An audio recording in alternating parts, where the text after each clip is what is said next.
Let's bring in Josef Gregory Mahoney. He's a politics and international relations professor at East China Normal University in Shanghai. Great to see you again, Josef. Now, the sessions provide direct insight into China's overall direction in the coming year.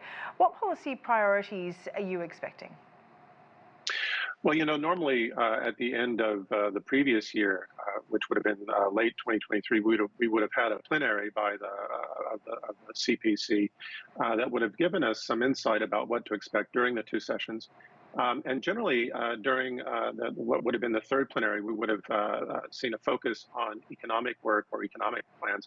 Now, the plenary didn't happen. There are various reasons why that might be the case. The government was reorganizing key institutions related to economic management, as well as perhaps the fact that during those sessions, they tend to make sweeping announcements, and we're now in the era of needing targeted market interventions. Nevertheless, we did have a central economic work conference at the end of last year in December that does give us some insight what to expect, perhaps, in terms of economic policymaking, which would be expected to take central stage during the MPC this year, given both the priority of continuing to stimulate economic growth in the post-pandemic era, as well as the normal calendar of focusing on economic policymaking during this period. And of course, during this cycle. With the economy being in a fairly vulnerable place in China at the moment, alongside, some pretty chaotic global politics with the war in Gaza and Ukraine, how will China balance its economic growth alongside its national security? Well, it's a very complicated question. I think given what we saw from the work conference is that economic policymaking will be led by the center. In other words, we're going to use a unified leadership approach. That it will, second, be pro-growth, which means that it will probably emphasize growth over problem solving. For example, while the property market problems are being unwound and managed, and some market corrections are being allowed to occur, we've also seen supports implemented in leading markets like Beijing and Shanghai to stabilize prices. Third, that local debt issues will be closely watched and managed, and there are some indications that reforms might be put in place to help resolve imbalances between central and local government fiscal and tax systems. Fourth, that we'll continue to see efforts to boost domestic demand and consumption, which remains too low relative to other advanced economies. Fifth, that there is some optimism that we might see high-level opening up related to healthcare services and telecommunications.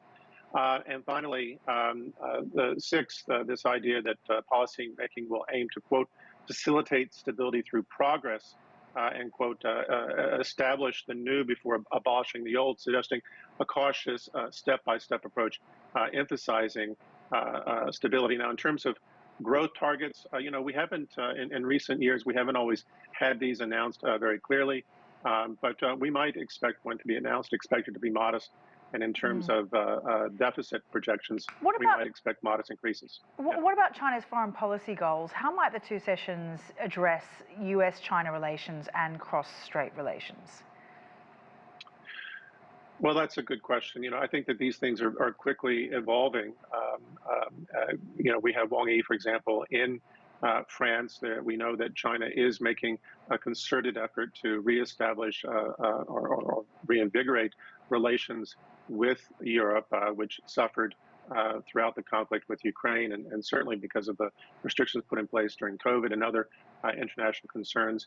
And I think being able to, and France with Macron has shown itself to be willing to play along and certainly to advance French interest in the Chinese market. So maybe that is the opening, a point of leverage that can be used to perhaps improve relations with the US or the rest of Europe in turn. Now, that could have implications certainly for Taiwan.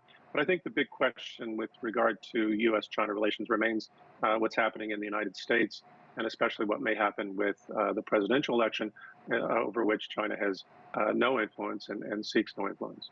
All right, Josef Gregory Mahoney, really appreciate your insight.